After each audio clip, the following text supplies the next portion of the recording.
Hello, welcome back here in CAYDEN'S WEATHER Center right now. Today is November 18, 2024. We have a couple of things that we're going to pay attention to as we especially go on throughout this week right now. As it is Monday today, we're going to pay attention here to a couple of things later on this week. And one of those things will also be a pretty big western storm here impacting possibly Northern California, Oregon, and Washington. We'll pay attention to that very, very closely here. Some heavy amounts of rainfall could also be impacting parts of the Florida Panhandle, stretching through Alabama, Mississippi, and Louisiana. And then also that little slight severe weather threat that is continuing on today, and we've seen a couple severe weather warnings coming out from that system, that severe storm system that we have been tracking for the past couple of days. Taking a look here at the water vapor, you can clearly see there's that little squall line right there. Not too much of activity. The dry air is kind of getting in its way there. Off to the western part here of the United States, we can see that big plume of moist air. This will eventually make its way over here to the United States, and that's kind of what that enhanced rainfall risk, and we'll talk about that, will be leading to right here from this system as it pushes off to the east. So if you live in Washington, Oregon, and California, make sure to be paying attention to your local weather offices, especially when it comes to this heavy rainfall. But we'll take a look at the models and see how much rain you guys could be expecting. And then also down here in the south, we could be expecting a pretty excessive amount of rainfall as well due to that moisture kind of coming up from the remnants of Sarah, and then we'll see that cold front bring even more rain, so that could be leading into a specific area for some of that heavy amount of rainfall to happen here and possibly cause some big flash flooding. Let's talk about the severe weather threat as we go on to today, though. The severe weather threat continues on as this, it was in the eastern Texas, and it kind of still is. Later on today, as the big squall line kind of heads in with that moisture and kind of meets each other, that will cause a little bit more of a severe weather risk later on this evening here in the western part of Louisiana. Majority of the Louisiana state is under a slight risk here for that severe weather. No big tornado outbreak obviously is going to go on, but it does have that possibilities with the moisture coming up here from the Gulf of Mexico and that squall line reaching into a little bit more favorable environment for those tornado formations. That could lead to a possible tornado or two to pay attention to, but no, we're not expecting anything major. The biggest threat that has really been with the squall line has been that wind threat that we've been paying attention to, possibly reaching over 50 knots, 65 miles an hour with the winds. We could be seeing that very, very closely in this Louisiana yellow area right here, and then still some gusty winds could also go down in these brown areas right here, the 5% area, but majority of those winds will be in the 15% area. And then the hail, there's no severe weather threat for the hail. Heading into tomorrow, a little bit more of a different scenario. We start to calm down a little bit, but then marginal risk starts to come up, especially as that moisture and that cold front starts to come down and makes its way down to the southeast here. We can see that continues on the marginal risk, including Mississippi, Alabama, parts of the western part of the Florida Panhandle, and parts of eastern Louisiana here, including New Orleans. The tornado chance, 2% chance, so very, very small chance there for, really for a tornado, but still, you can't rule one out. Wind, 5% chance, and then a hail, there is no percentage chance there. If we take a look here at the HRR model, this is one of the high-res future radars that we do like to use here. Kind of gives us a representation on what we are expecting here in the future. Taking a look at this, we can clearly see over the past, over the next couple hours, that moisture will start to come in. This will cause this area to be a little bit more favorable for a little bit more of an explosive type of conditions here for some of those storms, and you kind of can see that around 9 p.m. tonight, you're going to see a little bit of those storms start to get a little bit more heavier at times and possibly a little bit more stronger, especially down here in the central Louisiana area. Then we'll start to weaken down, but still, once again, that moisture still coming up from the Gulf of Mexico due to the remnants of Sarah. That's going to cause that cold front and the remnants of Sarah to kind of merge with each other here, and that will bring some heavy rainfall possibilities here in this region right here, especially if you live in an area where the red and the yellow is kind of showing. This will bring a lot of that heaviest rain right in there. We could be seeing, possibly a couple inches here in the Florida Panhandle, and then possibly even to the southern Alabama, southern Mississippi, and southern Georgia could be dealing with some of those couple inches of rain as well. This will eventually make its way down to the southeast as that cold front will kind of move in.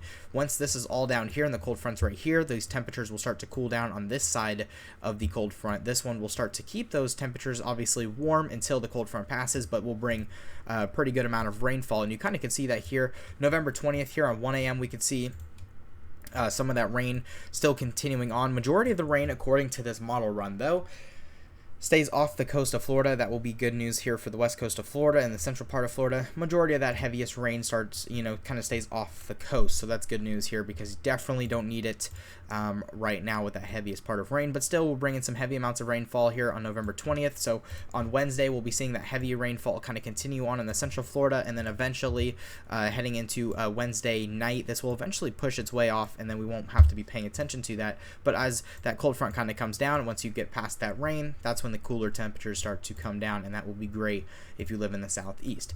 Taking a look here at the forecast hour, though, what are the precipitation inches that we could be expecting over here? In the next 24 hours, we're anticipating possibly some pretty big rainfall totals already here in the next 24 hours. Louisiana possibly reaching up into 1 inches and 1.5 inches here in the next couple of days as well. 2.1 inches down here in Louisiana or in the New Orleans area for in the next 24 hours could be expected here. Heading into the next 36 hours, we're going to still continue to see some of that rainfall continue to jump up as the remnants of Sarah and that cold front start to come down. And we can see some of these areas like right here in the western Florida panhandle, 3.1 inches, 3.6 inches, 3.9 inches here on southern Mississippi. So something to pay attention to. And then we head into 48, 54, 60 hours out here, and then just head out for the rest of it to 3 days from now. 4 inches down here in the southern part of Mississippi, the west coast of Florida, reaching around just close to about an inch of rain.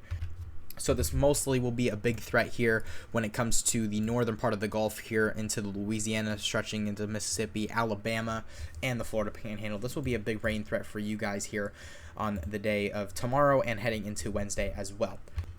Taking a look here at the probability of precipitation, though, you can obviously see here in the next 24 hours, pretty good odds that we'll be seeing some pretty good rainfall here in this region, and pretty much this red area. Pretty good odds that we'll be seeing that. 36 hours, 2 days out here, we kind of can see in the 60 hours, all that, 190% chances of rain will eventually make its way down here, with the chances starting to decrease a lot once it gets into the Florida Peninsula. 62 here for the Tampa Bay area, 53 for about Naples, 45 for Miami. You can kind of see it in 49% here in South Carolina, 47 and 54 for the Outer Banks here. So something to pay attention to as we go on, because you will be getting some rain chances with this cold front. The big question is how big and how much rain do you have? Well, the good news is most of Florida right now will not be getting as much rain as like it did see with Helene or Milton or anything like that. Especially, we're almost done with hurricane season. We just want to get through it very, very closely here. Heading into today with the excessive rain outlook, see a little bit of marginal risk here down in the central United States. Slight risk continues on for the eastern part of Louisiana. That does include New Orleans. Day 2, that will kind of stretch its way out here a little bit more. Heading into day 3, this will kind of all dissipate here as the rain will disappear. Then California, northern California, reaching into that slight risk for some excessive rainfall, and this could cause some pretty big flash flooding. And then day 4, this will be the big day that we want to pay attention to. Thursday here going into Friday, you can see this will be our main area with the big storm will start to come in from the Pacific, and we'll see that kind of bring in a lot of heavy rainfall, and we'll take a look at that here shortly. But a lot of rainfall will head into the northern part of California here, heading into almost the southern tip of Washington here, but majority of that rainfall will be here in the western part of Oregon and the northern part here of California. That could lead to some pretty big flash flooding. And then still in day 5, we could still be seeing some pretty big impacts here from the storm here in northern California. So this will be a multi-day event, really. So this will be a multi-day event here. Let's take a look here at the one of the models here. What are we looking at here?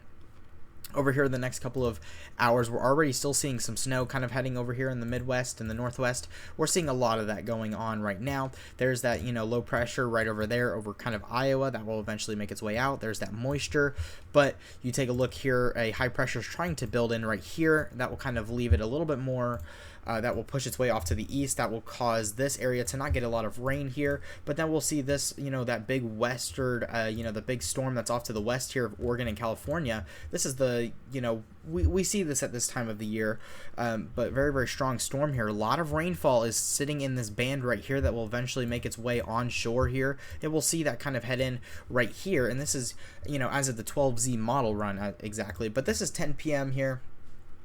Tomorrow night, 10 p.m. tomorrow night. Still some snow showers going on, stretching from Washington all the way down to northern California. But this will be our biggest, heaviest rainfall threat right here as this makes its way kind of inland. That will bring some heavy amounts of rainfall. Could lead to some pretty big flash flooding. So let's take a look here at the forecast hours. What are we anticipating the next 24 hours? Not a lot of rain that you kind of can see over here, over the western part of Oregon. Could definitely possibly be seeing already maybe an inch of rain here in the next 40 or in the next 36, 24 hours. 48 hours out, we're going to start seeing those rainfall really start to go up. 4 inches here off the coast here. We can see that very, very strong. Winds will also kind of be a big thing too. We could be seeing some wind gusts, possibly up to 35, 45 mile an hour wind gust, but also the rainfall will be a big threat as well. So kind of it's kind of like tropical storm conditions, but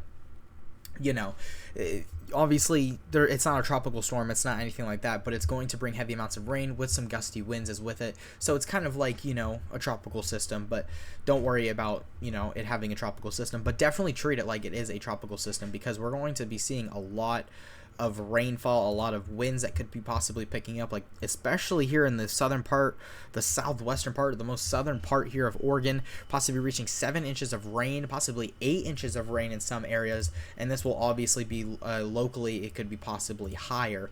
The precipitation chances will obviously continue to rise, 100% chance here in the next 2 days for a majority of this west coast here that is expecting this system right here that will eventually make its way off to the east. The more east it heads, the more these outer bands kind of come in, the more rain chances and the more heavier rain that these areas will have. So even though you might have 100% chance of rain, that doesn't mean you're going to get the whole 8 inches of rain. So definitely just you want to keep an eye on it just in case, because we could be definitely seeing some tropical storm type of conditions. But once again, it is not a tropical storm in the northwest. So forecast day, let's take a look here at the daily high temperatures and what are we anticipating here. This is for tomorrow here. We can see over here. As we head into tomorrow, we can see possibly, right over here in the Midwest, we can see 17 degrees here for possibly, northern part here of Wyoming.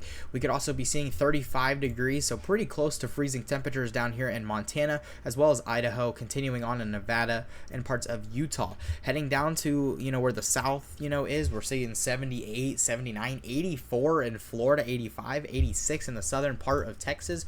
That will eventually make its way cool down here as we head into a couple days from now. Day 6, day 7 here, we'll start to see day 5, we'll see those temperatures really start to cool down in some of these areas here down in the south. Arizona still reaching 83 degrees, but that will eventually make its way down a little bit more to about lower 80s here, but 87, 85 here in the next week, and then temperatures will start to rise as that cold front kind of just comes goes away here in the Atlantic. We'll see big changes happen with the temperatures as these will start to go up in the next week once again. So Thanksgiving week for the south will definitely be a little bit on the warmer side here before another cold front comes down. But the good news is there is a break coming up here, and we'll get a little bit of that cold weather coming up here. And if you definitely take a look here at the low temperatures are definitely big things when it comes to day 4 from now. So this is on Friday morning, and heading into Saturday morning. Majority of the United States right in this region is in the 30s or maybe even below the 30s, possibly in the 20s and almost into the teens if you live in the northern part of the United States. But look at this, even Florida, Texas, 50 degrees, 47 in certain areas down here in the south. And then you kind of head into day 5, day 6, day 7, or day 6 starts to warm back up a little bit more, but still you kind of can still see 51, 55, 42, 58, 55. So these temperatures, the low temperatures, are going to start dropping a lot quicker than the higher temperatures. But the good news is that if you do live in the south and you've been waiting for a moment like this, be like, oh my goodness, when are we getting this cold front? Well, good news is it is coming, and it will last a little bit actually. It'll be around 3 to 4 days that we'll be seeing these cooler temperatures kind of continuing on. Unfortunately, if you do live in the south though, Thanksgiving will be a little bit warm here, probably, reaching between 80s possibly in some areas. So obviously, it's something, to enjoy when the cold front does happen, but sometimes the cold front, just doesn't last as long as that we want. But thank you so much for watching. If you do have any questions, make sure to leave it down in the comments down below. I will make sure to answer them to the best I possibly can. Make sure you are all keeping an eye on your local National Weather Service and keeping you updated here, especially if you live in the West Coast here, that you definitely need to be paying attention to that big storm that is heading in from the Pacific, and then also the severe weather threat that is expected here in Louisiana today, and then the excessive rainfall outlooks as well in the south, and the rainfall that we could be seeing over here in the next couple of days. So thank you so much for watching. I hope you guys all have a great rest of your day. Stay safe out there, and bye-bye.